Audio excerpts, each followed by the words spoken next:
Geliat pemilu 2019 terus menggelora dan saat ini pun sudah mencuat nama-nama figur yang akan bertarung.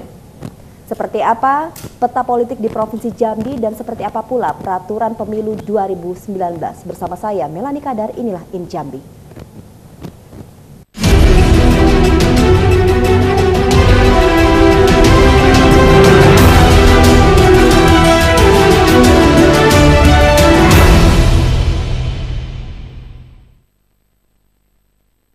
Untuk mengulasnya, saya sapa secara bersamaan saja 5 orang narasumber yang telah hadir di Studio 2 JEK TV. Yang pertama yakni M. Sanusi selaku Divisi Teknis Penyelenggaraan KPU Provinsi Jambi. Lalu ada Dr. Helmi selaku Dekan Fakultas Hukum Universitas Jambi. Lalu ada Bapak Nuzran Joher selaku Ketua Taruna Merah Putih DPD Provinsi Jambi, organisasi sayap PDIP. Lalu ada Pak Yos Adrino Adnan selaku Ketua Badan Pemenangan Pemilu DPW PAN Provinsi Jambi. Dan yang terakhir Dr. Fahrudin selaku Ketua Prodi Ilmu Politik Universitas Jambi. Ya, Assalamualaikum. Assalamualaikum, selamat malam semuanya. Waalaikumsalam. Baik, untuk mengawali episode pada hari ini saya akan menanyakan selaku penyelenggara dulu nih ke Pak Sanusi. Seperti apa sih kesiapan menjelang pada tahun 2019 mendatang? Ya, KPU Provinsi Jambi sudah jauh-jauh hari bersiap terkait dengan memasuki tahapan pendaftaran bacalek yang akan diajukan oleh partai politik. Kemudian berbarengan dengan itu tentunya kita juga sudah selesai malah menerima pendaftaran bakal calon anggota DPD RI Dapil Jambi. DPD? Iya. Oke. Jadi ada dua tahapan yang ini berjalan secara simultan, ya kan? Dan itu tentu kita sudah melaksanakan. Kalau boleh dikasih bocoran untuk yang mencalonkan DPD sudah berapa banyak orang? Iya, ini kan prosesnya sudah panjang sekali untuk DPD ini kan sudah beberapa bulan kemarin. Mulai dari para bakal calon DPD ini sebanyak 26 orang menyerahkan dokumen dukungan kepada KPU, dukungan minimal 2.000, kemudian kita proses di administrasi, kemudian kita lakukan proses verifikasi faktual, sehingga pada saatnya kemarin kita memutuskan hasil verifikasi faktual yang pertama itu ada 21 orang bakal calon DPD. Berarti ada 5 orang yang tidak lolos verifikasi? Iya, tahap awal. Tahap awal. Ya. Alasannya?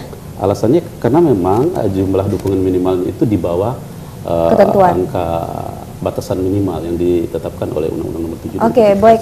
Kalau boleh dikasih bocoran juga Pak Sanusi, dari 21 orang itu figur-figurnya apakah petahana juga ikut bertarung? Ya, figur petahana masih ada 1, 2, 3 orang yang ikut bertarung. Petahana DPD.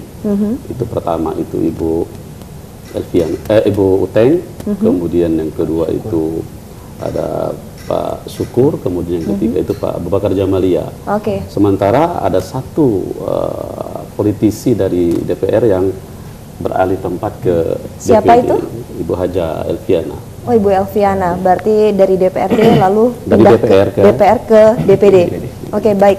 Nah, Dr. Helmi, ketika bicara tentang tadi figur-figurnya dari 21 yang telah terverifikasi, ternyata ini mungkin tidak terlalu banyak juga yang ikut bertarung lagi, dan tapi nama-nama kuat juga ikut akan bertarung seperti itu. Dan ini satu orang figur mungkin tidak sangat mewakili ya untuk dari DPR ke DPD. Seperti apa gambaran Anda?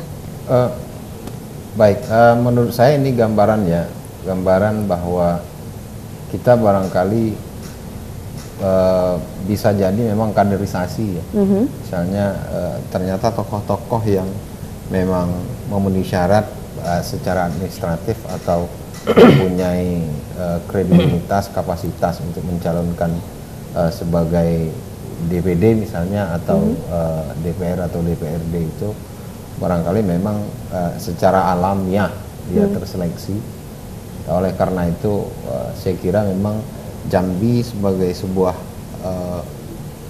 wilayah yang memang potensi, salah satunya di Sumatera yang sudah semakin baik, ini memang memerlukan kader-kader partai yang bisa menjadi tokoh yang kemudian mempunyai kualitas yang baik, sehingga memang betul-betul nanti bisa dipercaya untuk memimpin lembaga-lembaga legislatif. Berarti ini dikategorikan bahwa kaderisasi di Provinsi Jambi masih minim? Menurut saya iya. Jadi artinya kaderisasi belum berjalan baik ya, sehingga memang ke depan salah satu pekerjaan rumah yang besar bagi partai politik itu melakukan kaderisasi terhadap mereka yang memang betul-betul mempunyai kualitas yang baik ya. Tidak hanya misalnya kemampuan finansial yang diutamakan, tetapi kemampuan misalnya integritas, moralitas dan lain-lain itu sangat penting bagi seorang calon yang akan menduduki badan-badan legislatif. Baik, Pak Sanusi, ini tadi bicara tentang DPD. Kalau misalnya untuk caleg sendiri, tahapannya sudah sampai mana? Iya, sedikit saya menyambung bakal calon DPD yang 21 tadi. Kan tadi kan kita bicara incumbent, saya rasa ini juga jangan sampai kita menonjolkan incumbent. Ya. Ada tokoh-tokoh muda yang muncul itu pada kan. Ya. Ada umurnya yang 21 tahun lebih, ada yang umurnya 22 tahun lebih. Saya pikir ini sesuatu yang menarik untuk nanti dibahas juga gitu kan. Kemudian mantan-mantan aktivis ya kan. Kemudian tokoh-tokoh politisi di kabupaten seperti ketua DPRD yang aktif sekarang ada 2. Hitungan saya itu satu ketua DPRD Bungo, kemudian satu ketua DPRD Morojambi. Saya pikir ini sangat dinamikanya sangat luar biasa ini ya kan. Nah itu kemudian kaitan dengan persiapan pendaftaran bakal calon legislatif yang diajukan oleh partai politik, kita sudah membuka ruang itu dari tanggal 4 Juli sampai dengan tanggal 17 Juli nanti. Ada 14 hari ya kan. Tapi sampai hari ini itu cuma baru satu partai politik yang menyerahkan, mengajukan bakal calegnya ke Provinsi Jambi. Partai apa? Partai Berkarya. Berkarya. Ya, sisanya ini kita masih menunggu ini ya kan. Kita masih menunggu Bang Adino, kemudian Bang Muzran, kemudian teman-teman dari partai yang lain gitu ya. Kenapa? Karena kita jangan sampai pada last minute mereka ini datang ke KPU ya kan. Kenapa? Karena ini juga akan menyibukkan kita semua gitu ya kan. Pak Sanusi, kalau misalnya bisa berkaca pada pemilihan-pemilihan yang lalu-lalu, apakah partai-partai yang banyak ada di Indonesia ini memang last minute lah mendaftarnya? Ya kita tidak tahu apakah ini sebuah tradisi, apakah ini merupakan sebuah strategi ya kan. Tetapi fakta, saya mengelola pemilu itu dari tahun 2003.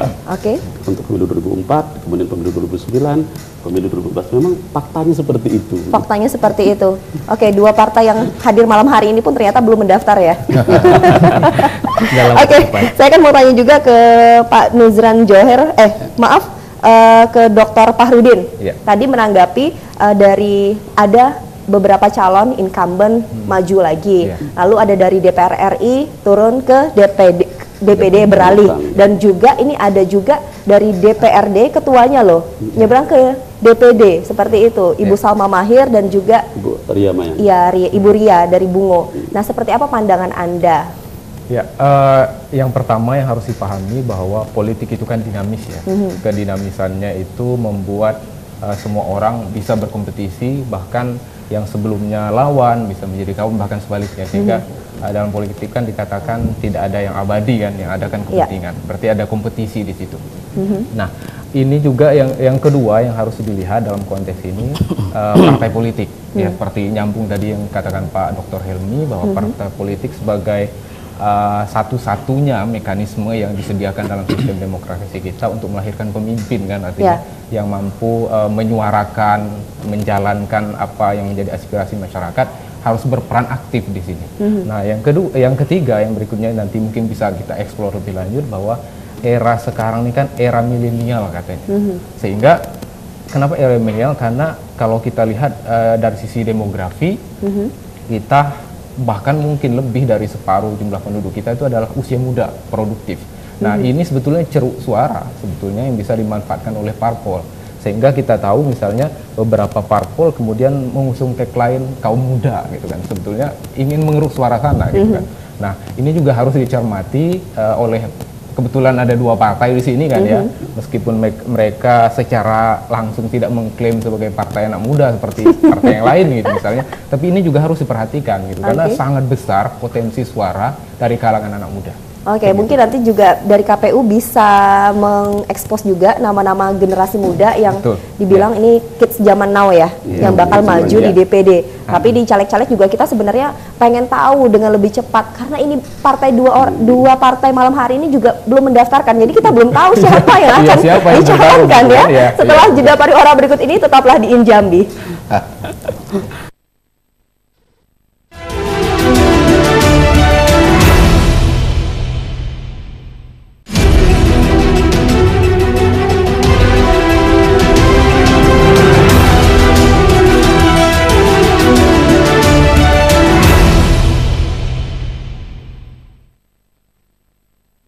Injambi kembali bersama Anda, dan mungkin pada episode ini saya awali pertanyaannya ke dua partai yang hadir malam hari ini. Kenapa sih belum mendaftarkan nama calonnya? Dari PDI dulu deh.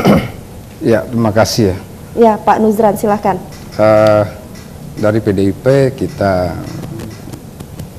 tidak mempermasalahkan masalah kenapa tidaknya ya. Yang penting spare waktunya tepat.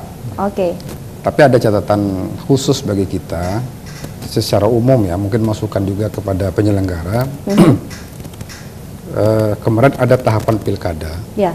yang semua partai dan fungsionaris disibukkan kepada pemenangan masing-masing calon yang diusung. Ya. Nah, artinya kesiapan untuk calon bagi partai seperti PDIP saja kan ada 3 daerah kita. Ada Kota Jambi, Merangin, dan Kabupaten Kerinci. Ya. Tentu energi partai untuk memenangkan calon yang akan kita ini akan terkuras ke sana. Sementara dalam skema proses etape proses pencalekan itu berbarengan dengan proses pilkada itu sendiri. Oke, Pak Ini juga, Nuzran, ya. apakah itu hanya alasan saja? Karena Bukan. semua partai juga mengalami hal yang sama loh. Betul. Oke. Artinya kan partai yang baru tadi berkarya kan tidak ada caleg yang maju. Oke, karena Seperti ini hanya PDIP, baru ada satu dan kadernya itu baru langsung. ya. Ini akan berimplikasi kepada pencalekan. Oke. Pertanyaannya nanti akan ada bagaimana calon kita yang kita usungkan di pilkada kemudian kalah. Apakah mereka maju atau tidak? Padahal mereka ada fungsionis partai. Oke. Nah, pada prinsipnya calon kader kita yang kita majukan di 3 pilkada ini untuk siap untuk menang. Tapi faktanya kan belum. Misal di PDIP sendiri. Tetapi kalau salah, bagaimana proses kaderisasi? Kalau boleh tahu sebelumnya, sebelum ada pilkada serentak, apakah peta politik juga sudah dibuat? Kalau misalnya di 3 daerah yang melakukan pilkada serentak ini menang, Oh iya, tentu kita mempetakan itu semua. sudah memetakan. Tapi ketika ini ada yang tidak menang, Nah, tentu ada berubah tahap lagi. berubah kan. Mungkin ada salah satu kandidat kita yang kita majukan sebagai wakil bupati akan mencalonkan. Nah, ini akan merubah susunan struktur berikutnya. Siapa yang akan ditaruh di apa, maju atau tidaknya. oke, Itu pertama. bisa dibocorkan apakah Kafid Muin lalu juga Abdullah Sani itu mencalonkan diri Kemungkinan. menjadi calon legislatif? Kemungkinan. Apa dari bahasa Pak Dokter tadi, kita harus mencari ya, tentu kader yang berkualitas. Ini Oke. yang disebut Mbak Cindy itu udah ada mumpuni di Oke, daerahnya. itu Bisa jadi ya seperti oke, Edison bisa misalnya. jadi, dan ini dipastikan untuk maju. Walau ini masih dalam proses. Nah, itu makanya karena tahapan tadi itu Oke. sedikit banyaknya ada pengaruh. Itu pertama. Yang kedua, ya karena proses informasi juga terjadi keterlambatan juga dalam proses, misalnya banyaknya tahapan yang simpang siur di kalangan internal partai, termasuk kader sendiri yang mencalonkan. Ada yang mengatakan misalnya untuk mencalonkan sebagai calon legislatif itu harus general check up. Kemudian mengatakan tidak. Lalu seperti kasus di Kerinci ya Pak Sanusi, itu ada teman sudah mendaftar, sudah ngambil dari apa namanya, dari keterangan sehat, Oke. tetapi ada kerjasama KPU dengan rumah sakit merubah bahwa harus disamakan. Nah, ini akan mengulang lagi. Oke. Nah, itu juga hambatan tersendiri ya. Oke, ada hambatan lagi? Nah, terlepas dari itu, insya Allah target dari Pak Sanusi tadi sebelum penutupan itu sudah selesai ya. Berarti bukan pada deadline-nya ya, bukan pada tanggal 17? Oh, bukan. Oke, Sementara kalau sebelum. PDIP khusus insya Allah dalam 2-3 hari ini udah. Oke, berarti udah 2-3 hari ini kita ya, kita dengarkan saja apakah komitmennya malam hari ini akan Betul. terselenggara ya. Tapi itu penting, catatan saya ini mungkin usulan ya kepada Oke. penyelenggara. Ini kebetulan pilkada mepet, waktu lebarannya juga mepet, pencalekan juga tahapannya. Jadi ini ada psikologi tertentu bagi struktur partai Oke, untuk karena mencari pemenangan kader. ini tidak sepenuhnya diraih dan ini merubah peta politik di Betul. partai PDIP. Benar sekali. Oke, Pak Sanusi, apakah sosialisasi seperti yang diungkapkan tadi kayaknya ada yang belum pas deh tentang general check up dan lain sebagainya? Ya, ini memang kita sadari betul memang ada kelemahan dan kekurangan-kekurangan. Dan ini tidak terlepas dari regulasi yang yang ada. Regulasi kita itu adalah PKPU 20. Ini juga pada last minute masuk pada masa pendaftaran baru ditetapkan. Ini kan ada problem yang sama-sama kita ketahui Pak Dekan, kan? Problem pengundangan ini menjadi problem kemarin.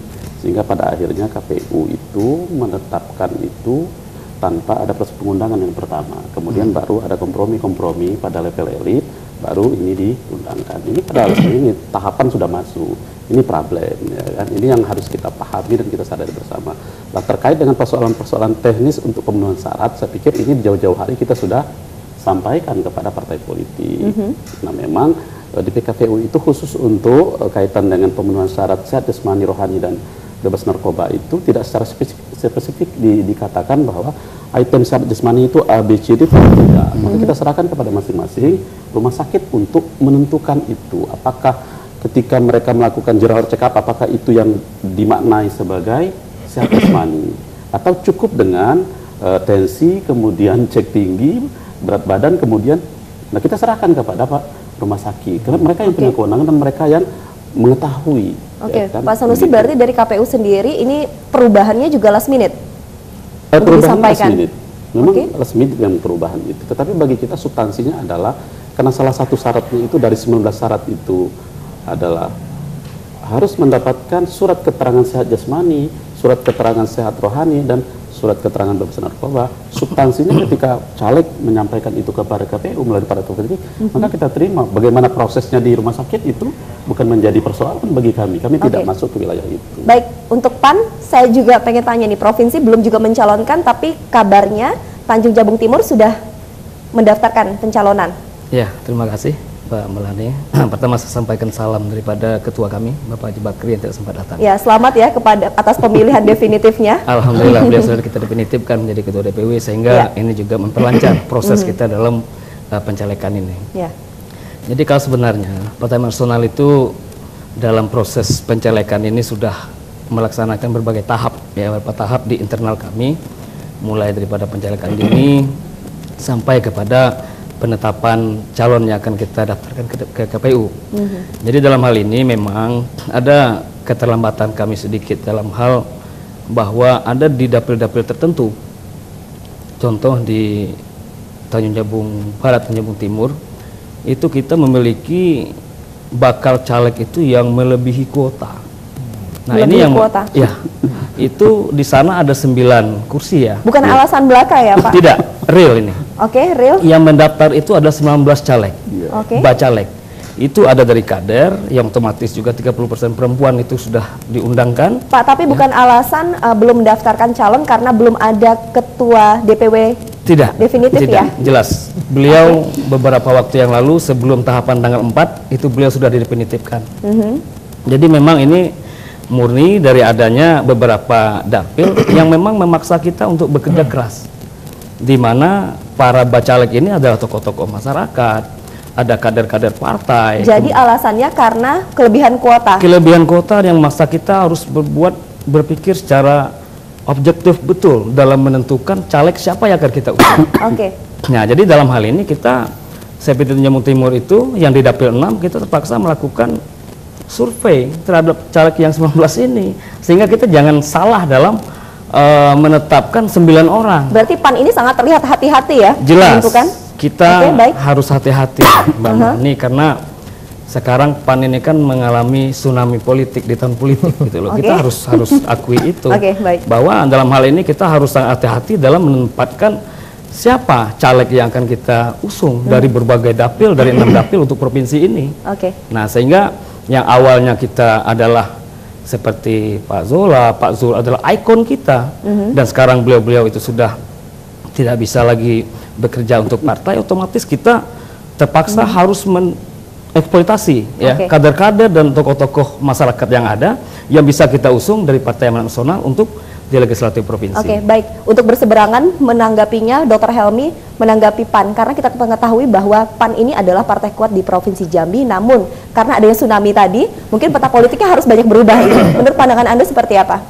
Ya, saya kira memang ini tsunami ini memang harus dihadapi dengan ekstra ya oleh kader-kader PAN di Jambi, bahkan di tingkat nasional, tidak hanya di Jambi, karena tsunami ini berpengaruh secara nasional, Pak. Jadi memang harus disikapi tidak hanya di Jambi, tapi nasional juga. Untuk Jambi memang harus ekstra menyikapinya. Nah, untuk itu menyikapi itu memang betul harus merekrut kader-kader yang memang betul-betul bisa memperbaiki citranya PAN ke depan ini. Jadi saya kira nama-nama yang akan muncul itu memang akan mempengaruhi apakah PAN bisa memperbaiki citranya atau tidak.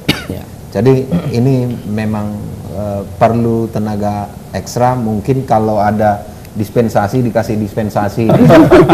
Ya, tapi waktunya sudah ditetapkan secara pasti, tidak bisa ditunda. Kita tanya dulu komitmennya berapa hari tadi PDI, 2 hari, 3 hari, kalau PAN berapa lama? Ya, insya Allah saya pikir kita menargetkan tanggal 15 atau 16 ya, sebab mungkin ketua kami dalam beberapa hari ke depan sudah datang ke Jambi.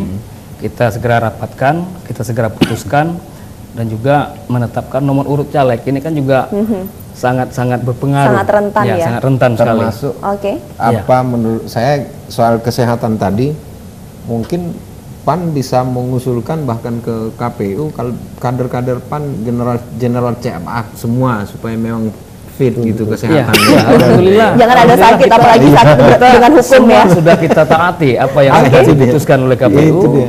Awalnya kita hanya cek kesehatan saja, tapi semua bacalek yang dari Kerinci yang tak boleh di Kerinci kita bawa ke Jambi untuk melaksanakan general check up. Dr. Helmi, mengenai PAN sendiri, ini kan pada masa rentan inilah pemilihan ketua DPW definitif ditentukan. Apakah ini akan mempengaruhi kekuatan partai politik di Provinsi Jambi tahun ini hingga tahun 2019?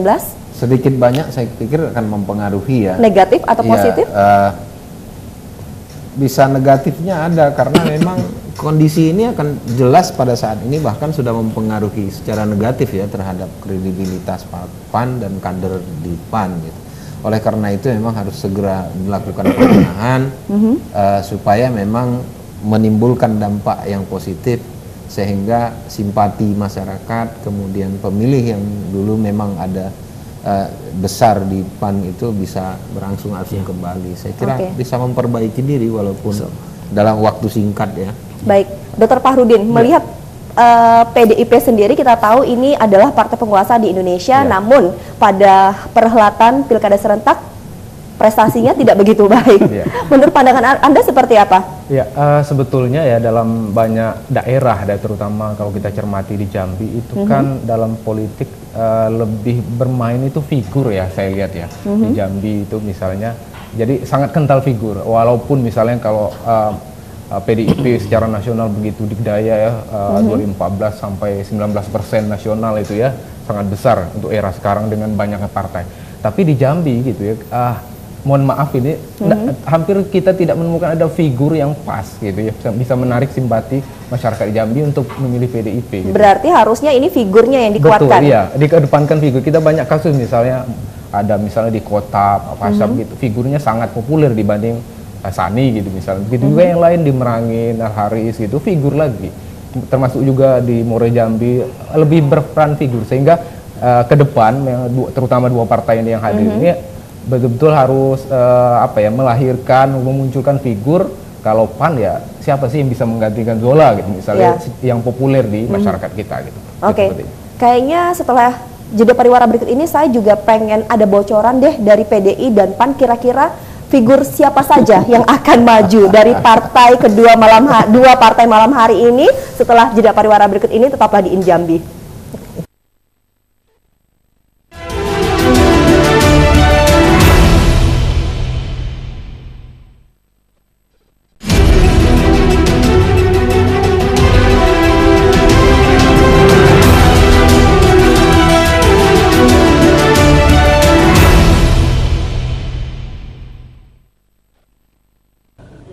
target kita insya Allah mudah-mudahan 95% caleg itu akan full mengisi semua dapil-dapil yang ada di kabupaten kota. Dan catatan yang kedua juga perlu saya sampaikan bahwa di kuota 30% perempuan di Partai Amanat Nasional insya Allah akan terpenuhi semua tiket, data untuk pencalekan, dan harapan kami 99% caleg kuota untuk caleg provinsi itu akan terpenuhi. Yang pertama, kita harus siap untuk berkompetisi. Berkompetisi adu gagasan, adu ide. Kemudian yang kedua, dekatlah dengan rakyat. Berjuang bersama rakyat, turun ke bawah, lihat problem-problem rakyat, sehingga kita tahu betul bagaimana rasa asinnya keringat rakyat, gitu ya.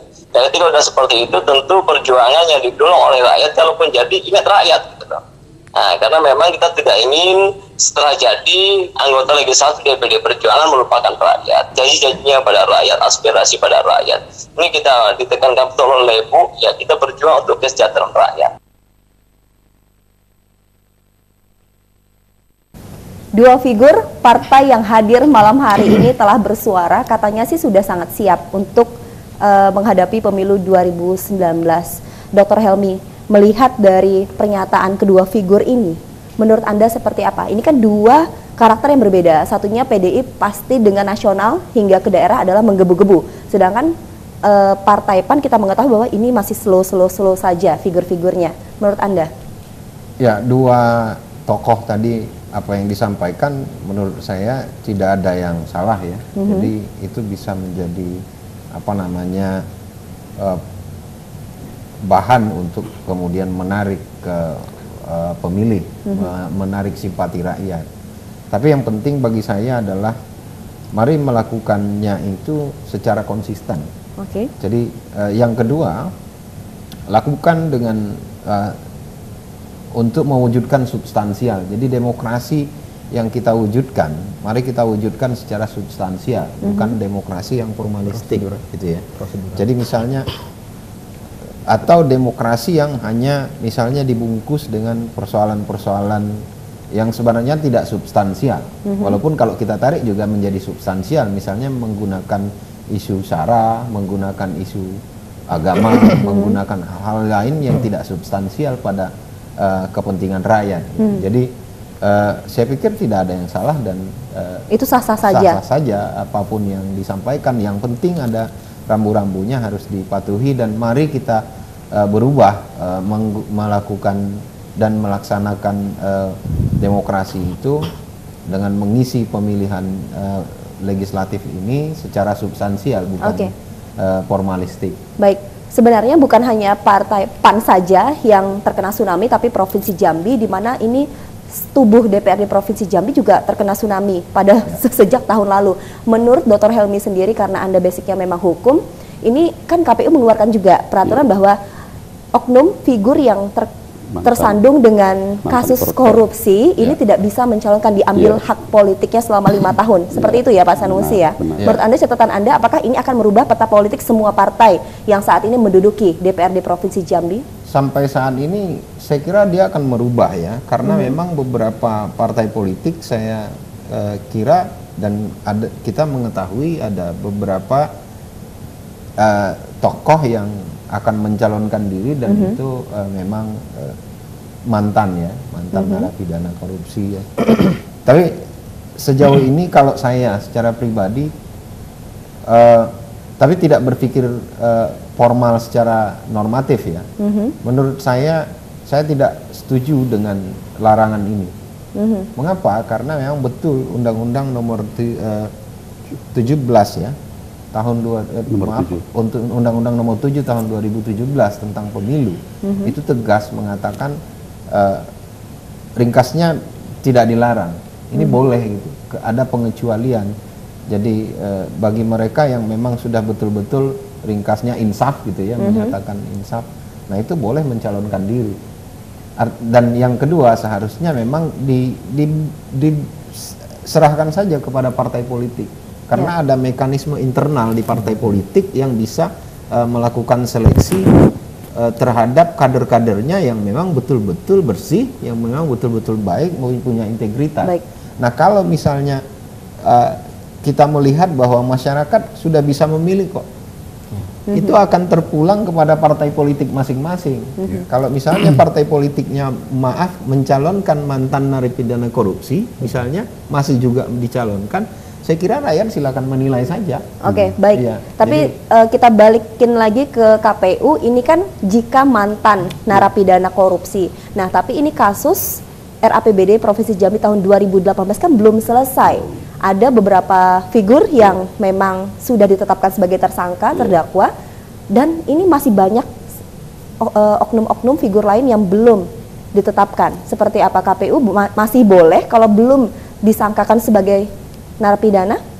Ya, pertama saya ingin tegaskan bahwa di PKPU 20 itu mantan koruptor itu tidak menjadi salah satu syarat, tetapi itu dibuat di pasal khusus, dikembalikan kepada partai ketika mereka melakukan seleksi secara terbuka dan demokratis itu dengan tidak memasukkan mantan-mantan koruptor ini.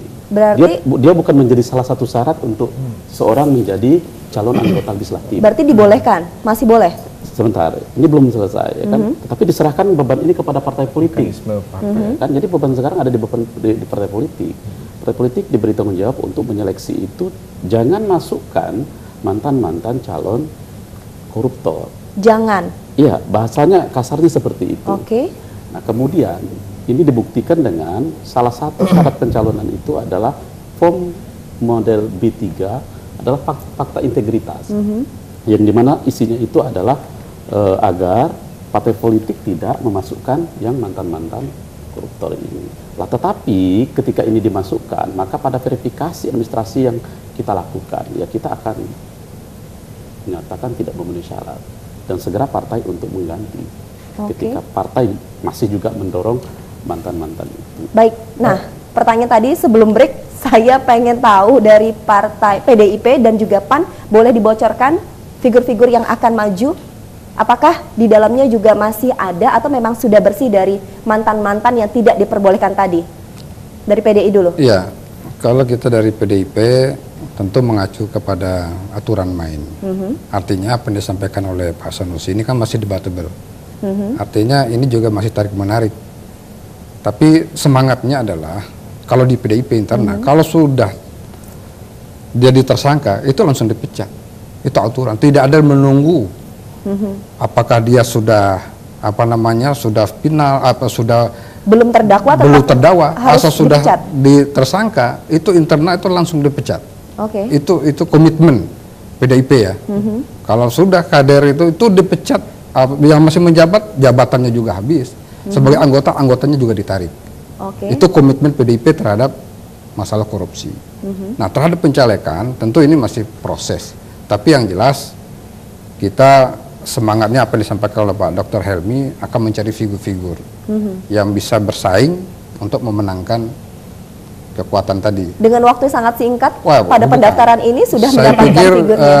Ini kan kajian petanya udah lama. Tadi kan sudah sampai oleh ketua kita, Pak Edi Purwanto, bahwa tentu apa yang kita harapkan figurnya adalah figur yang betul-betul bisa bekerja dan berkarya untuk rakyat, kembali untuk kesejahteraan masyarakat. Nah, kita akan lihat seperti Pak Edi Purwanto sendiri maju dari Dapil Kota, Pak Kafif Muin maju dari Dapil Merangin.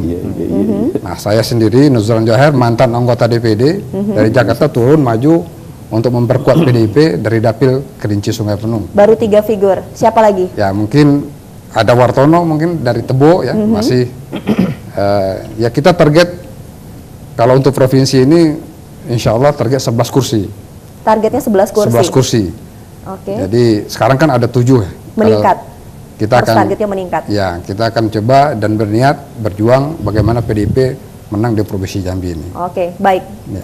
Ini luar biasa ya dengan semangatnya ya, tapi kita lihat nanti figurnya nih apakah komitmen dengan memang fakta integritas yang dilakukan bersama KPU. Kalau PAN sendiri bisa dibocorin, Pak? Ya, kalau PAN kita punya target itu kan 15 kursi ya, 15% maaf dari DPP, bahwa setiap tingkatan itu minimal 15%. Maka kita sangat selektif sekali dalam menempatkan bacalek-bacalek kita. Baik itu figur perempuan itu bukan hanya sebatas kebutuhan 30%, tapi memang kita betul-betul mencari seorang kader dan tokoh perempuan yang betul-betul bisa meraih suara. Oke, berarti berapa persen saat ini? 30% atau lebih? Sekarang ada di satu dapil itu malah lebih 30%. Maka yang disampaikan oleh saudara Ketua Haji Bakri tadi, kita betul-betul sudah siap sebenarnya. Ya, jadi kita menunggu kedatangan beliau saja dan kita akan mendaftar ke KPU. Bocorannya Pak, siapa saja yang akan maju? Dari beberapa anggota DPR yang masih aktif ya, seperti saudara Hasim Ayub, saudara Wiwit ya, kemudian saudara Agus Rama, semua itu kembali bertarung. Kemudian kita juga menghimpun beberapa tokoh masyarakat ya, yang alhamdulillah sudah mendaftar di PAN, seperti Pak Fahmi Rizal, mantan Ketua PWM ya Muhammadiyah ya, Dapil Kerinci, kemudian Bapak Ustadz Anwar Sadat yang beliau juga sudah mendaftar di PAN dari Dapil Tinjabung Barat dan Timur. Ada figur-figur baru mungkin yang figur baru seperti istrinya Pak BBS, Ibu Ririn, insya Allah beliau kita harapkan bisa meraup suara di di Muaro Jambi. Oke, tapi pertanyaan sentilan saya, apakah dengan gonjang-ganjing PAN saat ini dan ada oknum yang juga terciduk pada kasus RAPBD, ini masih optimis bisa memenangkan kursi lebih banyak? Insya Allah, kita dengan sistem yang kita bangun setelah Haji Bakri itu ditetapkan sebagai PLT dan kemudian ditunjuk sebagai definitif, maka pola kita yang tidak lagi mengedepankan figur, kita betul-betul membangun sebuah sistem di mana kita menggali semua potensi yang ada di masing-masing kader, ya, dengan menarik ya pemilih-pemilih milenial yang katanya memang ketua-ketua DPD kita rata-rata di bawah 50 tahun, Mbak. Mungkin di bawah 45 tahun gitu. Muda. Iya, muda. Ada Bupati Romi, ada Pak Wabub BBS, ada Pak Masyuri juga di Bungo. Jadi memang PAN betul-betul mencoba untuk tidak lagi mengedepankan hanya 1-2 figur saja. Kita akan bergerak secara simultan bagaimana seluruh potensi yang ada di masing-masing kader ini betul-betul kita bisa gali. Oke, baik. Ya. Dr. Fahrudin, komentar Anda melihat statement dua partai malam hari ini sangat menarik sebenarnya. Mereka masih menguatkan dengan figur-figur yang lama yang ada untuk dinaikkan kembali, dan ini karena PAN juga memiliki strategi baru, otomatis strategi barulah yang perlu diangkat. Seperti apa? Yang perlu dicermati bahwa dalam perspektif politik itu kan anggota DPR, katakanlah begitu, kan dikatakan elit ya. Artinya karena elit, dalam pandangan masyarakat mereka harusnya kan terbebas dari perilaku tercela dan lain sebagainya yang koruptif, terutama dalam aspek ini kan. Nah, harapannya kan itu yang kemudian coba ditangkap oleh KPU, mungkin elemen masyarakat yang lain ya. Mereka ingin agar mereka yang terpilih itu betul-betul terhormat gitu ya, dalam tanda petik ya, sehingga memunculkanlah ada ide tadi ya. Satu sisi sebetulnya ini kan bisa berlawanan, misalnya untuk kita lihat dari perspektif HAM gitu ya, siapapun bisa. Tapi kan dalam yang lain misalnya kita tahu bahwa salah satu fungsi parpol itu kan menyeleksi ya, artinya ada filter di sana. Tapi kan sampai hari ini kan kita tidak menemukan itu gitu. Kita lihat hampir setiap daerah itu pasti ada perilaku koruptif yang dilakukan legislatif gitu, sehingga fungsi parpolnya nggak jalan, sehingga sebetulnya butuh memang sistem tadi ya, berupa undang-undang dan lain sebagainya. Itu sebetulnya yang diinginkan oleh KPU dan elemen masyarakat yang anti korupsi itu gitu. Oke, baik, akan kita lanjutkan kembali setelah jeda pariwara berikut ini. Tetaplah di Injambi.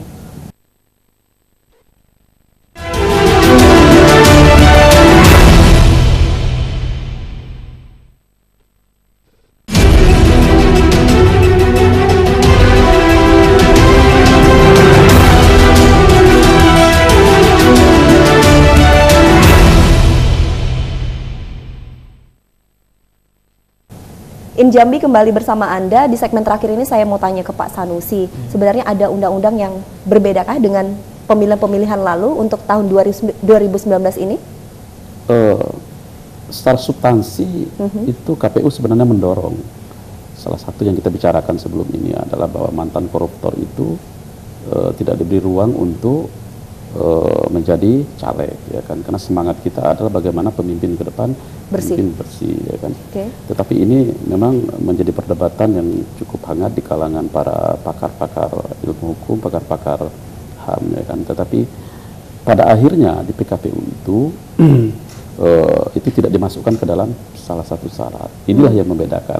Kalau dulu di syarat-syarat untuk pemilu 2004, 2009, 2014 itu tidak masuk itu. Tapi sekarang walaupun tidak masuk di dalam satu syarat, tapi beban ini diberikan kepada partai politik untuk menyeleksi itu.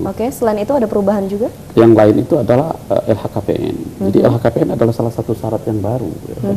Ini juga semangatnya adalah sama. Semua penyelenggara negara ke depan ini tidak ada alasan lagi tidak memberitahukan, melaporkan harta kekayaannya kepada negara, ya kan. Nah, tetapi memang syarat itu tidak dipenuhi di awal. Tetapi nanti setelah KPU menetapkan calon terpilih, ya kan, maka 7 hari setelah itu wajib calon terpilih itu untuk menyerahkan dokumen harta kekayaan itu, ya kan. Kalau tidak, maka KPU tidak mengusulkan dia untuk dilantik, untuk di-SK-kan kemudian untuk dilantik. Hanya 2 itu saja? 2 itu saja. Kalau mau bicara tentang tadi yang oknum apakah tersandung kasus hukum, narapidana korupsi atau tidak, sebenarnya sulit juga ya, karena hingga malam hari ini baru satu partai yang mendaftar, yaitu Partai Berkarya.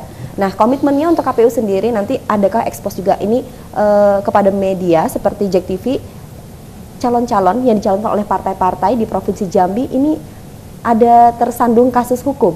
Ya, yang jelas kita bekerja itu secara terbuka, ya kan. Salah satu kontrol kita tentu adalah teman-teman media, ya kan.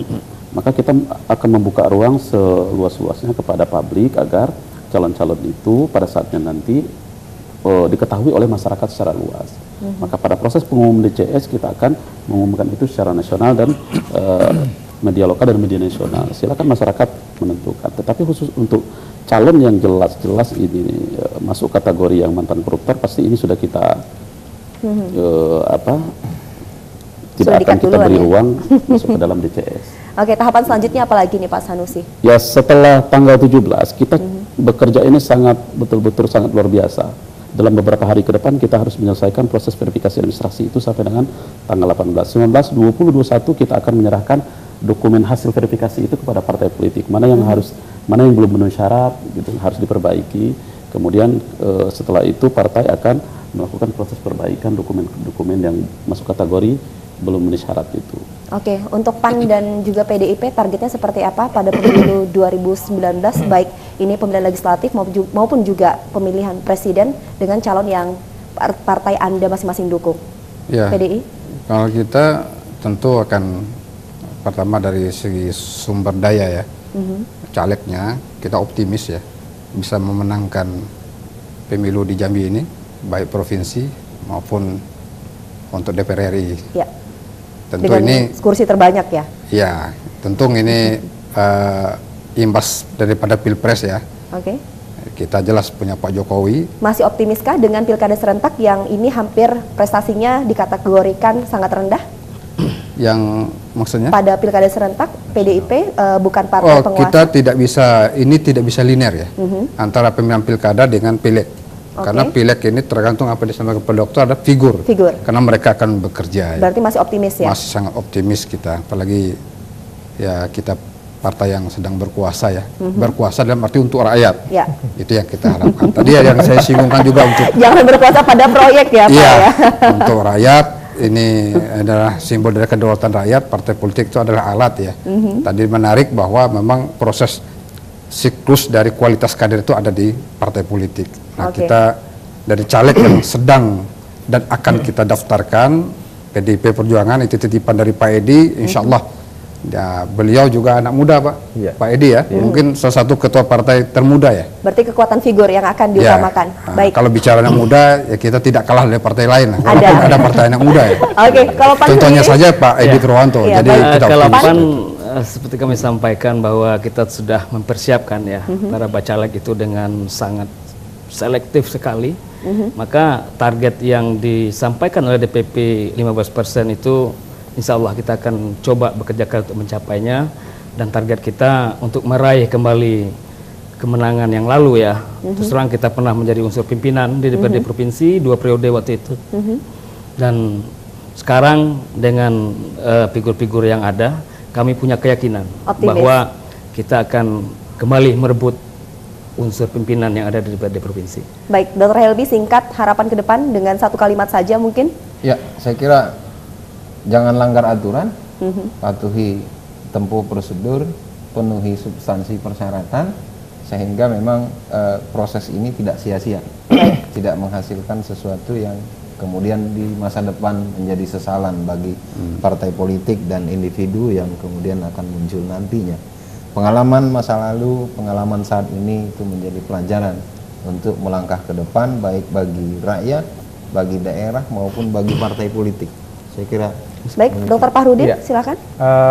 Yang harus diingat, kita sekarang mengalami namanya bonus demografi, artinya sebagian besar kita adalah dalam usia produktif. Jadi kepada parpol, tolong jangan pertontonkan perilaku yang koruptif yang itu akan mewarisi nanti kepada generasi yang akan datang. Yang kedua, kita harus berbenah ya, ada banyak problem bangsa ini yang harus diselesaikan, dan itu melalui figur yang dilahirkan oleh partai politik itu. Baik, terima kasih Bapak-Bapak malam hari ini atas partisipasinya, dan kita sebagai masyarakat Jambi, masyarakat Indonesia sangat menginginkan figur-figur yang akan menjadi wakil rakyat, yang akan menjadi pemimpin di negeri kita ini adalah figur-figur yang tepat untuk masyarakat. Akhir kata saya Melani Kadar undur diri, selamat malam dan sampai jumpa. JEK TV, inspirasi kita.